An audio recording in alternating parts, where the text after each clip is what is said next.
జగిత్యాల జిల్లా రాజారం మెయిన్ రోడ్లో కొద్ది రోజులుగా కురిసినటువంటి భారీ వర్షాలకు మరి వృక్షం నేల రావడం జరిగింది. దాన్ని అయితే మళ్ళీ ఈ చెట్టును రాలినటువంటి ఈ చెట్టును మళ్ళీ రీప్లాంటేషన్ చేయడం కోసమని ఈరోజు పని స్టార్ట్ అయింది. మళ్ళీ ఈ చెట్టుకు జీవం పోయాలి. గతంలో కూడా రాజన్న సిరిసిల్ల జిల్లాలో 100 సంవత్సరాల మర్రి చెట్టును భారీ క్రేన్ల ద్వారా మళ్ళీ ట్రిమ్ చేసి ఆ క్రేన్ల ద్వారా తీసుకెళ్ళి దానికి పునర్జీవం పోయడం జరిగింది.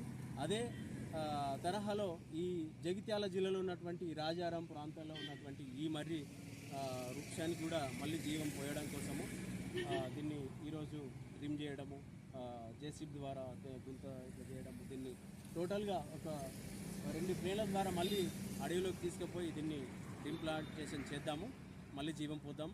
మీరు కూడా ప్రతి ఒక్కరు కూడా మీ ప్రాంతాల్లో ఉన్నటువంటి చెట్లను కాపాడండి.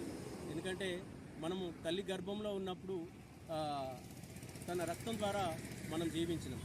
మనం ఎప్పుడైతే జన్మనిచ్చి నేల మీద పడ్డామో చెట్లే మనకు ఊపిరిని పోస్తూ మనం చివరి శ్వాస వరకు అవే కాపాడుతున్నాయి. కాబట్టి మరో తల్లి అని చెప్పడానికి కారణం అది ఒక చెట్టే అని మీరు అందరు గుర్తించి ప్రతి చెట్టును కాపాడాలని కోరుకుంటున్నాను. మీ ప్రకృతి ప్రకాష్.